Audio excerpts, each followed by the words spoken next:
en el jardín, trabajar con las plantas, con la tierra, libera, ¿no? Totalmente, pero totalmente de acuerdo. Está genial lo que decís, porque realmente si hay algo que hace bien a la salud, es tener contacto con la tierra. Y con la música ni hablas. Claro. Pero con la tierra particularmente. Y si hablamos de tener contacto, y si comenzamos a rastrear un poquito en la historia, estas especies existen desde hace años, años y años. Sí, sí, millones de años. Millones de años, efectivamente, estamos hablando de coníferas. Las coníferas son plantas que preexisten al hombre sobre el planeta, son muy poco evolucionadas, son plantas que no tienen flores, por ejemplo. Entonces, quiero señalar algunas cosas que son importantes. Mire, las coníferas son plantas que muchas de ellas, muchas de sus variedades, se adaptan perfectamente para tener en maceta. Entonces vamos a contar ahora algunos secretos sobre el cuidado de la conífera de distintas especies. Aquí he traído un pino lemon, por ejemplo, y este es una tuya smagar. Si nota la diferencia, el pino tiene una hojita redonda. ¿Ves? Es como que el tallito está rodeado. En cambio la tuya tiene forma aplanada. La hoja, ¿ves? Es como una manito aplanada. Álvaro, me sorprende, antes que continúes, el color verde tan intenso. Parecen especies artificiales. Sí, totalmente. Además esta, que es el famoso pino lemon, si vos sentís el aroma y lo podés transcribir, tiene realmente olor a limón. Así es, efectivamente. hermoso aroma. Es muy, muy lindo. Ahora, tienen un problema estas plantas. El problema es que en el cultivo doméstico tienden a honguearse y es su enemigo principal. Si bien son plantas de altísima resistencia, pueden estar al sol directo, pueden tener poca hidratación y se adaptan perfectamente bien, lo cierto es que hay que observar, y acá viene el secreto de jardinero.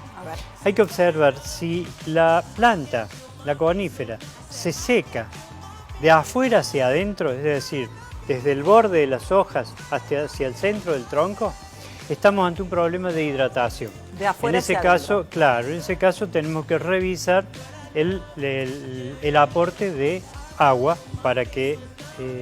pero en cambio, si notamos que se va secando desde adentro hacia afuera, es decir, buscamos el centro de la planta, su tronco, y si el proceso de amarillado viene ocurriendo de adentro hacia el exterior de la planta, estamos ante presencia de hongos. En ese caso, tenemos que aplicarle un fungicida, preferentemente un fungicida sistémico, que son los que se incorporan al mecanismo de defensa de la propia planta. Bien. Entonces, las recomendamos para macetas, anímese.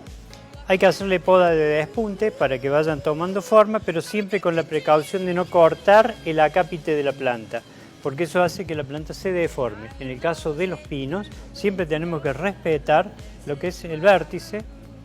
La punta del pino no debe ser cortada bajo ningún concepto. Ahora te pregunto, Álvaro, con respecto a las magnitudes, porque estamos hablando de estas especies en maceta. Si queremos pensar y prospectar nuestro jardín, ¿hasta dónde crecen y cómo mantenemos el tamaño que nosotros deseamos? Bien, por ejemplo, acá estamos en presencia de un pino enano. El pino lemon tiene un desarrollo máximo de entre 1 metro, 1,5 metros máximo.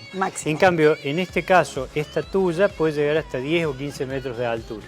Por lo tanto, va a haber algunas especies de coníferas que, además de ser árboles de adorno, pueden servir como cercos. En Córdoba se usó durante mucho tiempo el cerco de lambertianas. Después hubo una plaga, hace más o menos una década, entró a Córdoba una plaga de hongos que prácticamente se secó todos los cercos de lambertianas que eran clásicos. Claro, porque muchas veces compramos macetas, plantas y demás pensando no solo en lo estético, sino en la utilidad, que me tape ese vecino chusma que siempre está pispeando. Claro, era un cerco verde. Ponemos un pino. Era muy pero valioso. No el enano, el más alto. Claro, en ese caso eran las lambertianas. Sí. Después fueron reemplazadas por otras especies como las tuyas, por ejemplo, que sí se adaptan, y algunos pinos también, los leilandi, por ejemplo, que se adaptan a cerco, pero si usted va a optar en Córdoba o en la región centro por coníferas para cerco, tome la precaución de fumigarla aunque la planta esté bien. Porque a veces estas plagas llegan muy rápido y árboles, plantas que tienen un largo proceso, son de crecimiento lento los pinos en general, tienen un largo proceso para formar el cerco completo y luego a lo mejor en un año de un año para otro se secan completamente. Y una consulta, cuando las colocamos en el lugar, ¿qué distancia una de otra? Porque habitualmente ponemos muchas si lo utilizamos como cerco. Si lo usamos como cerco, la distancia es prudente. Aconsejada por los jardineros es 1 metro entre un ejemplar y otro. Normalmente los ejemplares para cerco ya vienen de aproximadamente entre 80 centímetros y 1,20 metros.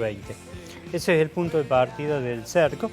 Y va creciendo, se van podando a los costados para que crezca hasta la altura deseada, que realmente es 2 metros o 2,20 metros.